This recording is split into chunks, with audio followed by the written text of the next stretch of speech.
it's always good to learn something new. So telling yourself like, I'm going to learn something from this person, and going into it being genuinely curious about them and learning about them. Again, like a lot of people, they're like, I can't even connect with this person, or like, I don't know what to talk about with this person. It's like, who cares? Let them teach you something new, be genuinely curious, and then you will make that connection.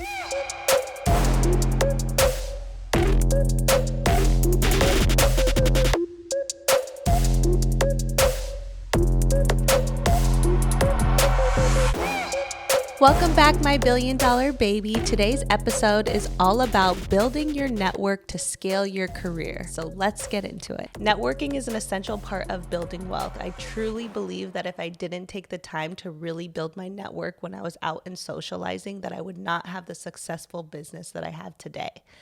Which my business is all around building relationships. And if you really look down to the core of every single business, it's about what are your relationships that are backing you in your career to help you scale.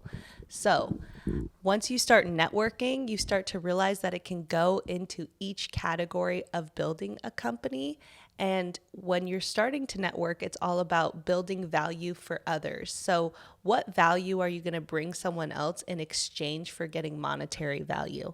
Initially, I think this is something hard for people because not everyone feels that they're valuable enough to get monetary value for giving something to others. So that can be somewhat of a roadblock. But I think when you're starting to network and build your community, you can slowly find little ways to give value, even if it's for free. And once you see the reaction from others of like, oh my God, thank you, that was amazing. I appreciate you for connecting me with that opportunity. You could slowly start to see like, oh, I am valuable. I do give value. I am someone that is valuable, so I can receive monetary value for that thing. And you slowly get used to the way of giving value for monetary value, which is all that a business really is. So I think that's so cool. And it all comes from slowly starting to network. And that's how I built my business. So want to first mention that and then get into, I think having you on this episode is really cool because me and you are so alike in a lot of ways, but then so opposite in a lot of ways. So everyone, if you don't already know, this is my sister. And we grew up, we're like each other's yin to the yang. And I've been more of like maybe like an extrovert growing up, and you've been more of an introvert. So I think it's good for people to kind of see both worlds of how to be social, how to network, and so forth. So what has been your way to really network when being someone that's more shy or doesn't really love to put yourself out there? For me, like growing up with a sister that was extrovert was cool because I think I always just watched you, and I would pick up on things that you would do. I was definitely an observer. So even for me, like a way that I started it was I would go out and I would force myself to like say hi or start up a random conversation with anyone anywhere. So like if I went to the grocery store, I was like, oh, okay, I'll talk to like the cashier.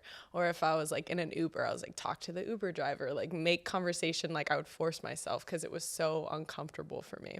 So then I think also growing up with you and seeing how you connected with people, and I feel like that's your superpower, is I loved that like you're able to be so vulnerable with people in a way where you can tell people things that you like about them, which is very hard for people to do, especially when they're just meeting someone. They feel kind of like, oh, I don't want them to think I'm like bragging or like kissing up to them or like coming off too strong, like complimenting them. And the fact that you could be so comfortable and so vulnerable and be like, hey, you know what I really like about you, and give like a genuine compliment, I feel like that's one of your like superpowers, is people love you so much more because they're like, she made me feel good, I want to be around her more. So I was like, that's a networking thing that I like picked up on you that I love. And that's so cool to hear, because why I also think it's so good to have you on this episode too is because those are things I don't even notice. And you tell me those things and I'm like, oh, wow. Because I think for all of us, some things are going to come natural and some things you're like, you might not even notice you're doing them.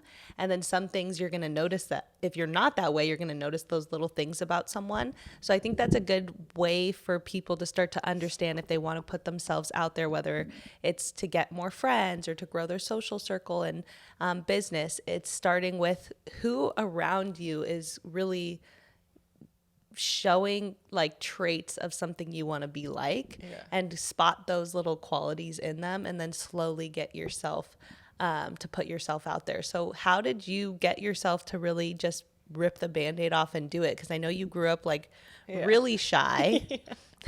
Painfully shy. Yeah. I couldn't even like ask the waiter for ketchup. I was like, can you ask for I me? know, I remember. I'm like, you order my food for me. I don't even want to say anything.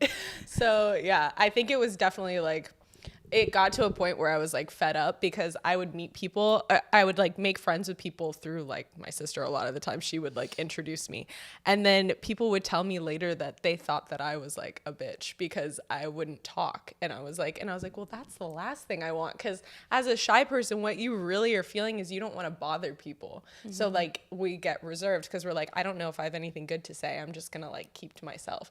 But it's not always that. People just like you interacting and connecting. So I think I was like trying to be so quiet and to myself, and not realizing that people were perceiving me wrong. And then after that, I was like, all right, I need to fix this. Like, this is annoying. So I got very into like personal growth and figuring out like what extroverted people did to connect with people. And then just practicing in my everyday life. Like I went on, my social experiment was going on like almost 100 dates with guys, because I was like, they're complete strangers every single time, and I wanted to find a boyfriend anyway, so it was like cool. But I also was just like, it would be great to just practice on complete strangers that maybe I won't see again, and like see like, oh, can I be like, have a personality? Because I would notice I would go on dates and I couldn't even speak. So I was like, all right, I need to be able to be my fun, jokey self that I am with my friends with a complete stranger. So that was like how I tested it for myself. And you've gotten so good at it now. I'm like, holy shit. Sometimes I'm like, okay, can you show me? So that's what's cool, is I think it's really cool for everyone else to see that too, because I, being someone that naturally grew up this way and was forced to network, now I can look at you and be like, oh shoot, now you have things to teach me. And something you've taught me was I think whether you're in business or you're trying to meet someone to network with, like if you put them too much on a pedestal, you almost don't act yourself. Yeah. And so I think that you kind of have shown me like, okay, yeah, there's certain people, it's like bring them back down to like your level, because everyone's just a human and we all have things we need to work on. No matter what no one's achievements perfect. they have. Yeah. And so when you kind of bring people back down to your level and not put them so like, oh my God, I can never speak to them, then you can kind of be yourself, because at the end of the day, like when you're networking, you're making friends, you're showing people like you want them to feel comfortable around you and like you too. Like they're not going to really want to work with you if they don't feel like, a vibe. So you also want to like build your network in a way where you're not putting certain people on a pedestal that you want to network with. But I would say like what it really comes down to with networking is the exchange of value. So let's kind of go into that. Like when you first walk into a room and you want to network with someone, you initially can just obviously find common things, or find common, what's Ground. the word? What's the word? Find commonalities. Is that the word? Like find things that you have in common. Common ground. Is commonalities a word? Common ground is a thing. Things in common. Just find things in common. Yeah. The first thing I always do is when you're networking with someone, you find something in common. So figuring out what they do for work, or figuring out what they do in their life, and you find things in common, and that's how you can make a conversation and build off the conversation. And mainly you want to, once you find some things in common, you still want to really genuinely kind of be yourself. You don't want to be like somebody else to make them like you. Yeah, because they can feel it. Yeah, because that doesn't really work. And so kind of, even though you're finding certain things you have in common, still be yourself, because that's how you're going to make real relationships, real connections, and so forth. And then when you hear what they do, I think a big misconception is that when people are networking, they think that, okay, if you don't do something I do, that I'm cutting you out, I'm not interested in you anymore. But for me, what I always did was I didn't really care what they did. I was always found things to be interested in, no matter what industry they were in, because I think once you start to really build a real network that you can grow a business off of, you have to be open to all these different types of fields, because number one, you never know when you're going to need it. But number two, you don't know who they know. And so if someone's like, oh, you know, I'm an accountant. And you're like, okay, that's super boring. I don't want to hear about your financials, right?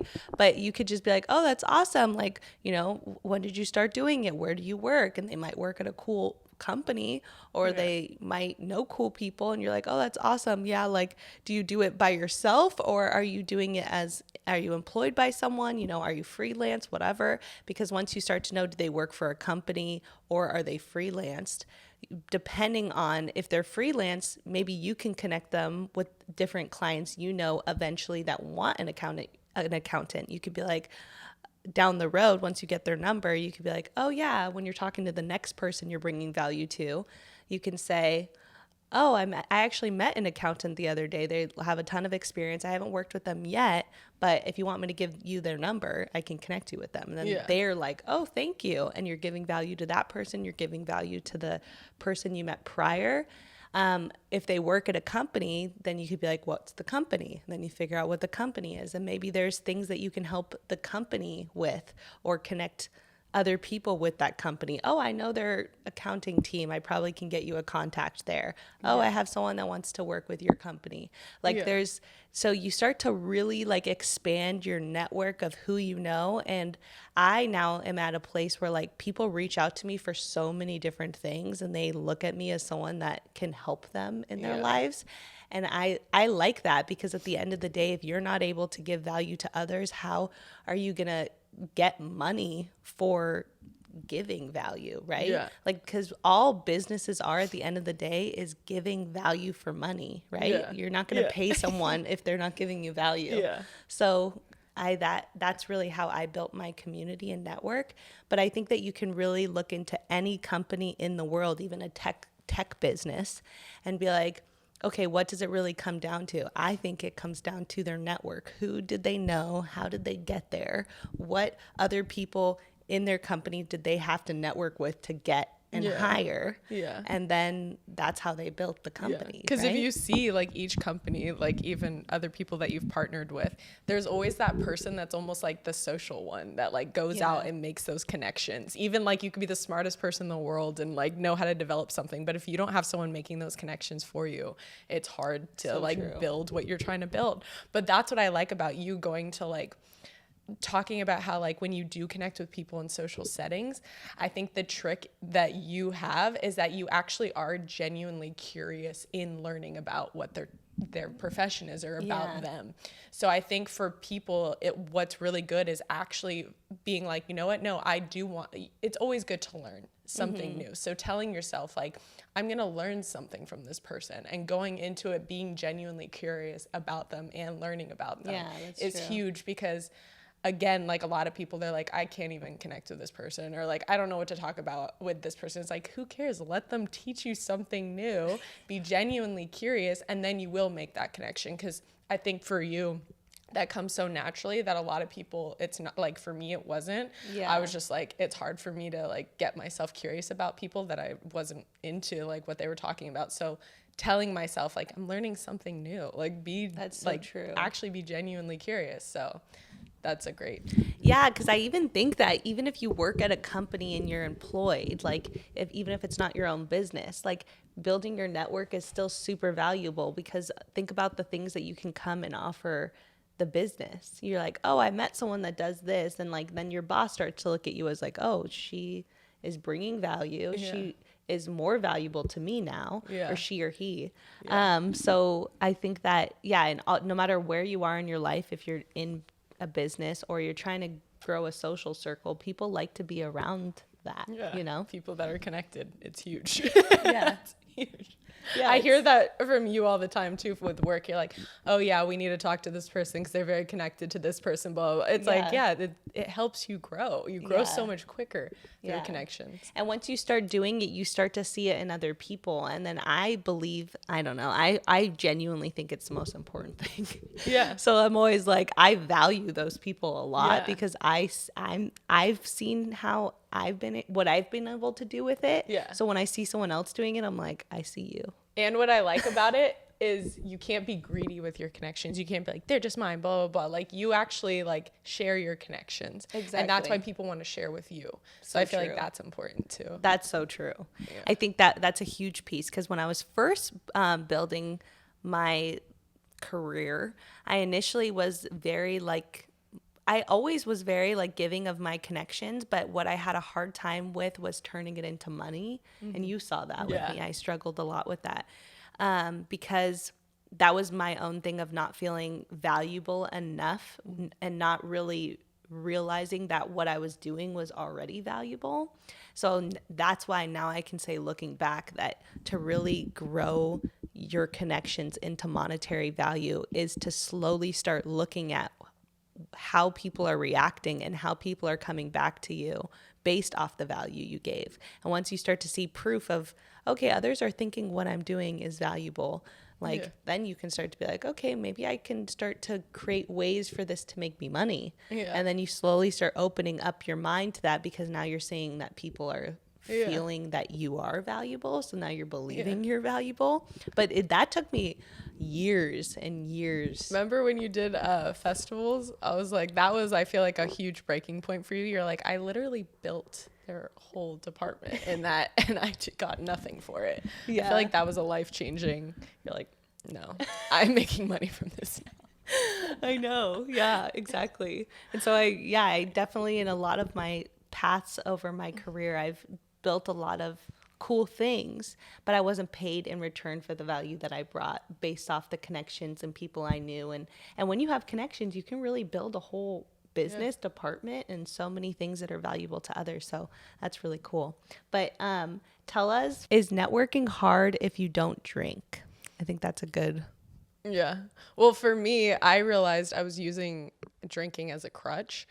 So I was like, what happens is you don't actually grow in your socializing if you're always using drinking as a crutch, because then you always need that alcohol to help you talk again. And then sometimes you're in situations where, especially when you're networking, sometimes you're in an office situation or you're meeting people out where you're not drinking and you're like, I don't even have a personality now until I drink. And that bothered me. I was like, okay, I did a social experiment even with you where we're like, let's just not drink like every time we go out. And like, let's get really good at socializing without it. So I feel like that's very important.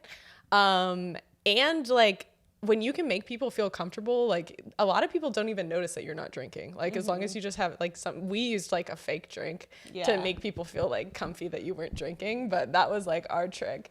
But as long as you're like comfy with yourself and you're like still carrying on the conversation, a lot of people don't even notice that you're not drinking. Oh yeah. I've literally had like close people to me that I've never ever seen them drink. They've not drinking for like 6 years and I never notice. I'm like, certain people can not drink and you would never notice. Yeah, it's so true. But yeah, that's so cool because it's like you're building a skill to be able to socialize without needing alcohol, which is huge, because then in real life, when you're just out and about, you also can turn that on. And then also too, like when you first get to a party or anything, you're just like, if someone walks up to you, know what to say, you're feeling comfortable, like you're being more like authentic to yourself. So I think that's really cool. And I think also just being like, just not always calling out that you're not drinking. Like, I don't think you have to tell people like, oh, I'm not drinking, and like make it a thing. Cause then sometimes I feel like it makes people feel weird. I feel like if they did ask you like, come on, take a shot, like they're like trying to get you to drink, then you can be like, oh no, I don't even need that. Like, I don't even need that to like have fun. And then that's like a more confident way of saying it instead of being like, I don't drink. Cause then it kind of feels like you're like judging other people for drinking. So just that's a social like thing that I realized. I was like, okay, then people still feel comfy with me. Cause I was like, I don't want them to be like, she's not drinking, I don't want to talk to her. Like I might say something dumb. So that definitely helps. Yeah, that's so true. But yeah, it's a cool trick to just always always have some sort of drink with you, because Yeah. then no one even asks you. It's when you're not holding something, they're like, do you want a drink? Can you drink with me? But I would say, yeah, no, you don't need to drink in order to network. I think you just slowly need to gradually get comfortable with talking and communicate with others when you're not drinking. And as you slowly, gradually do it more, you get more and more comfortable. And that's what you did. And that's what I do even before I go to any like social gathering, because I'm like, okay, for me to be extrovert is a lot because I'm an introvert. So it's a lot of energy for me. So I always like build up before I even go out. So like when I'm on my way to like the event, I'm in the Uber. I'm like, okay, talk to the Uber driver. I'm going to talk to him. And then I'll like get comfortable with conversation. Then maybe I'll talk to like the door guy or whoever's at the front, make a little conversation, talk to someone in line with me or wherever, talk to the bartender. That is like, it's almost like socially warming up before you go and talk to people that you feel like, okay, I want to make sure we're connecting. So that's like a trick I do. Oh, I love that. With building your network, you have to keep in contact with all these people that you connected with. So how do you keep in touch with all of them, and how often do you feel like you need to check in? So I think that depending on who they are and how connected you want to make sure you are with them, I would obviously add them on socials because it's the easiest way for them to remember you. But if not, if it's just like, you know, like my reference of like someone's an accountant and you don't really know exactly how you would utilize an accountant yet, then you can just save their number, send them a text and be like, nice meeting you at this place. Because then they remember, oh, I met you at this event. And then from there, it doesn't really, I don't think you really need to keep following up. It's just like, oh, by the way, I have this for you. And then they're like, oh, cool. And then, you know, if you have something for them, or just save their number in your phone, like Josh, accountant from This event or from a different company. You could put the company name. So you could be like Josh, accountant at Facebook, for an example. And then if anyone brought up Facebook, you're like, oh yeah, I think I know someone there. Yeah. And then you can always connect with John. Do you have anyone on your marketing team that you can connect us with? Yeah. Like things like that. I think for a shy person, our thing that's hard to get past is that, oh, I haven't talked to them in a long time, so I feel weird reaching out. Yeah. But I think your mindset is more like, I'm bringing them value. It doesn't matter what I see that a lot of times with influencers too. Like people would be surprised. Influencers a lot of times do not utilize their influence when it comes to building their career. I'm always like, oh yeah, just DM them. They're like, oh no, no. And I'm like, who cares? What do you mean? You're not going to look You're dumb. you. They're going to answer. But like, or they don't, and who cares? Yeah. Like for me, I think when you're networking too and you're trying to grow your career, you shouldn't care about someone not answering or being rejected. Who cares? You're not asking them on a date. Yeah. You're not being like, oh, do you like me? You're saying, hey, I have a business opportunity. If they're interested, they're interested. If they're not, cool. Peace. Next one. You're going to still grow your career and keep building. It's like, I think that a lot of times I see it with certain people that are not taking initiative to utilize the things they already have. And so I saw that a lot of times with talent, which was very interesting to me. And I feel like if you just kind of get over that, you can really maximize your career. And even if you don't have a following, I think you just need to get over that. Like, who cares if someone doesn't answer? Do it so often that it doesn't matter. Like how you said. Is that how you like think you got over rejection? Because in the beginning, did you ever feel weird that you would reach out to someone and they didn't reply or things like that? Of course. Yeah. But also like, I don't know. I don't remember ever really caring too much. Yeah. Unless I thought they were like so cool and I totally wished I could work with them. But I probably cared if that happened. But I think I just did it so often with so many different people that I stopped caring too much. And of course, if I hit up someone that I think today is like someone I want to work with, if someone didn't answer, you get a little, I think that's normal that you're like, oh shit, they didn't answer. Okay. Yeah. Bummed. How do you game plan before you like reach out to them? Like, do you have like a way that you message that you know will like help them reply, or like are you trying to make sure in your messages that you're showing what value they'll get, or like how do you? Yeah, interesting. I think for me it's like I totally act off instinct.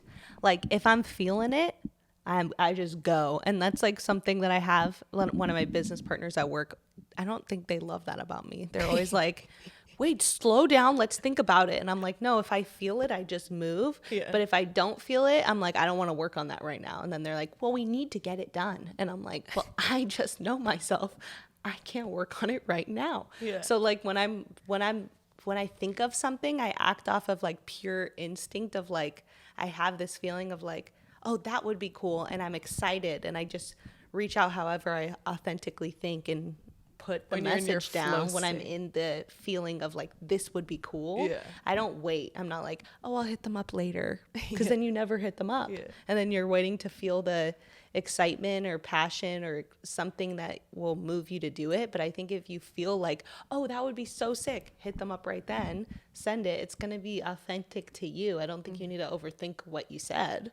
And if they are meant to get that value, then they'll reply, you know? Yeah. If not, you just do it with the next person. I think that comes from also your spiritual side. Like you're like, the energy I'm putting into that message is very important to you. So you're like, if I'm feeling it, I'm in a like high flow state. And I feel like reaching out, you intuitively know I should do it now. Exactly. And if you're not in a good headspace, you're like, I'm not doing it now. Yeah, I can feel my energies off. And another thing I always realize too is the desperate energy. Yeah. You cannot have desperate energy when you're networking and when you're like trying to give value to people or messaging someone on Instagram. You cannot have desperate energy. Like If you're needing it too much. You don't need anybody. It's all about like you have value. So Yeah. like, you know, Is there show something up in that way. Is there something you do to like get into that energy of like, I don't need them first before you reach out to someone that maybe you do feel like they would be really cool to have? Because I'm sure it comes naturally to you now, but I know I do that with dating. So like say I'm going on a date with a guy that I think is like has all the qualities I would want, and then I'm putting him like on a pedestal. I'm like, okay, let's bring I'm like, okay, no, he's just a normal human. And I'll like bring it back down and I'll like pay attention to all my qualities and all the value I have to bring. And when I focus on that, I'm like, yeah, I'm the fucking shit. Like they're lucky to be talking to me. And then I almost like build myself up in that way. So then the energy I'm bringing is different. But I'm curious if like it's similar. I think so. I think it's again going back to like being grounded and reminding yourself why it doesn't really matter if they don't respond. Yeah. You know, because then you go into it just being free and no attachment to being like, oh, I'm going to be so upset if they don't respond. I'm so embarrassed. Like my ego is shot. Like I see it with some people. And I'm like, who cares? You have to not care. How are you going to do anything if you care so much about you're going to be rejected for sure. Like no matter who you are and where you're at in your career, like people think, oh, if you have 1 million followers, you won't get rejected. No, you still will. I don't care how many followers you have. You still will get rejected. Like no matter how gorgeous you are, good looking, everything, how successful. And I think that's good for people to hear that don't have a following or don't have a business yet. Everyone's getting rejected. Yeah. Everybody. So are you going to get over it and build your career, or are you going to hold yourself back and be like, no, I'm just going to go into my shell? That's true, because I feel like a lot of people, they're like, oh, once I get to like, even me, like building up my following, I was like, oh, maybe once I get to this, then I'll start like collabing with other people or like reaching out to people. And it's like, it's never enough. Like, Never. And every time I'm critiquing myself, being like, oh, well, you're not doing that good in this thing, so don't reach out yet. It's like, then I'm putting a negative energy towards the thing that I'm building. And I just scratch that. I'm like, if they're meant to do it, they will. And then also you have to believe, like you said, in your own value. You have to keep reminding yourself your own value when you're doing something. A good thing I did for that, I call it brainwashing myself. Every morning I would set a timer for just like 10 to 15 minutes and then script about all the great qualities about myself, and I would just free write. And I don't know why, but that just made me so much more powerful, because there was certain new jobs I was taking on, like when I was starting a new modeling business or like being an influencer, like talking online was like scary for me at first. And then I just ingrained what I wanted my identity to be, like so like just saying all my good qualities about myself and then ingraining the qualities that I wanted to take on. And you really did that. I watched you do it. She did. And it was just 10 minutes a day. Shy to working behind the computer to working in front of the audience. Like I saw you do every single path. So yeah, you definitely have crushed it. How do you draw that line with certain people? Like, how do you know, okay, these are people I could like hang out and be really close friends with, but I could still do work with? Or like some people you're like, no, I need to just keep it like more professional. Yeah, that's a really good question. I think that it's different depending on them. Like, I'm like, I can be friends with pretty much everyone and work with them, but not everyone else can. And I've seen that a lot. Like, not everyone feels comfortable with working with people they're friends with. Whereas I've already just gotten past that hump. I'm like, what better than making money with your friends? I mean, I just love that. And so a lot of people feel uncomfortable about that. But I think as long as you have a very trusting and open relationship and you have communication like you would in any relationship, dating relationship, then you could actually work with people you're friends with. And so I think depending on how the other person shows up is whether or not I will hang out with them or not hang out with them and keep it more professional. Because I feel like you also like with people that you work with that are maybe friends, you're kind of like, some of them you can feel like, are they more of like a selfish person? Like they're just like, what can you give me? It's like, okay, maybe it won't be a mutual like network. And then there's some people where you're like, oh, they actually like, they bring me value all the time, and you like gravitate towards them. But That's so true. I've seen that a lot. Yeah, there's certain people you meet when you're networking that are just take energy. And there's some people that are like give and take. And honestly, it's sad, but there's way less people in this world that are give and take. And when I find those people, I'm like, gems. You're a rock. Like it's hard to find. Yeah. But I think that's what's made you like, literally, she's the networking queen of LA for sure. And that's like what made you who you are, because people actually love that about you. They're like, wow, like you give me so much value. Like, what can I do for you? And people don't realize when you give to people, they're like, they love that. And then they're like, maybe I want to give back because she brings me so much. So it's like, yeah. It's definitely a better energy to have. Yeah. And I think that and it all comes down to like, how do you look at the world? Because some people will look at that like, oh, like put their guard up and be like, okay, well, they don't trust a lot of people. But then at the same time, it's like, how do you really look at the world? Like every single thing in this world is give and take. I don't care what you look at. Everything is give and take. And so if someone's giving to you and then taking, that's like the essence of life, right? Yeah. But some people are like, oh, what do they need from me? Yeah. It's like, now you have a trust issue that you need to deal with, right? Because it's kind of crazy. I see that a lot too, that some people are just like, and then it's like, how are you ever going to expand and become abundant and grow yourself and grow real wealth and real success and real friendships and real love if you're so worried about what people are going to take from you? I think it's all about understanding who's take energy and who's give and take energy.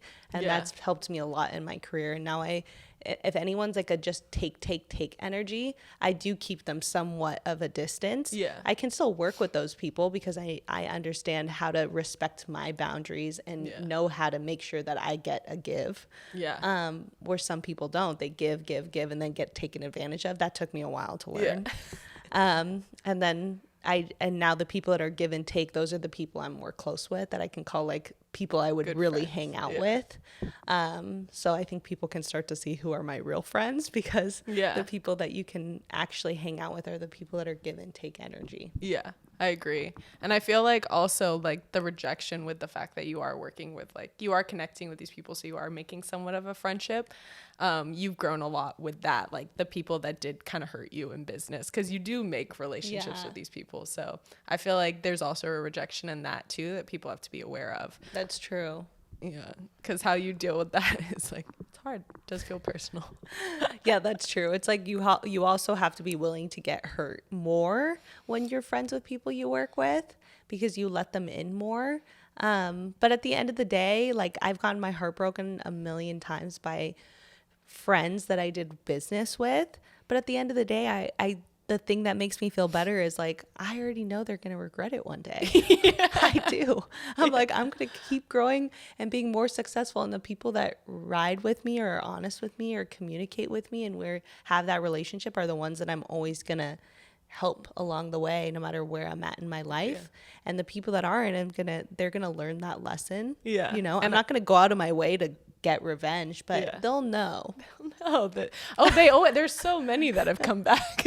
Yeah. I was like, all over. But I feel like that's always a thing that people know being your friends, is that they feel so grateful to be part of your journey, because they know, like, if I know I'm with Tara, it's gonna be good. Yeah, so I think that part of me, for people that want to learn that, is having respect for yourself. Yeah. Like, respect is always something I've like You have a huge- valued a lot. It's Yeah. like my biggest thing is like, I Don't need to be dis- respected. And so that comes from our dad, I think, for sure. But having respect for yourself in business, whether you're getting taken advantage of, obviously I give my heart a lot to people. So when I give it, sometimes you get taken advantage of, and that happened for a lot of my journey. But now I've gotten to a place where I've really learned to remember like how much I need to be respected at the end of the day and valued for what I give. And so learning that, you know, are you being respected in this relationship? You know, is there a give and take energy? If not, how am I going to place this person in my life? You know? The respect is so huge, because if you don't have that, people aren't going to value what you're giving. It's just like really making sure. So even whenever I feel like you even have, you air out any of the conversations that you need to have, because that's really important too. A lot of people, they'll just be like, oh, well, I don't want to bring it up, I don't want a confrontation or whatever. But you're like, no, let's air this out, because that's how you earn respect, is like, you're like, oh, she's not just gonna like ignore this situation, like you bring it up. And that's huge. And then people respect you. There's people very intimidated by you, the amount of people, it's so funny. I think we should do an episode fully on just respect and growing like communication with relationships, and how to like have solid foundational relationships that you can work with, you can be friends with, and so forth. That would be a good episode. Yeah. Okay, well, let's wrap this episode up. Thank you so much, Tashi, for coming on with me. Thank you for having me. Let everyone know where they can find you. You can find me on Instagram at Tash 9pm and everywhere else. And if you want me to have my sissy on more, comment down in the comments. We always read all of them. And obviously you can find me at TARUHHH and Billion Dollar Baby on all social media platforms. We air new episodes every Tuesday.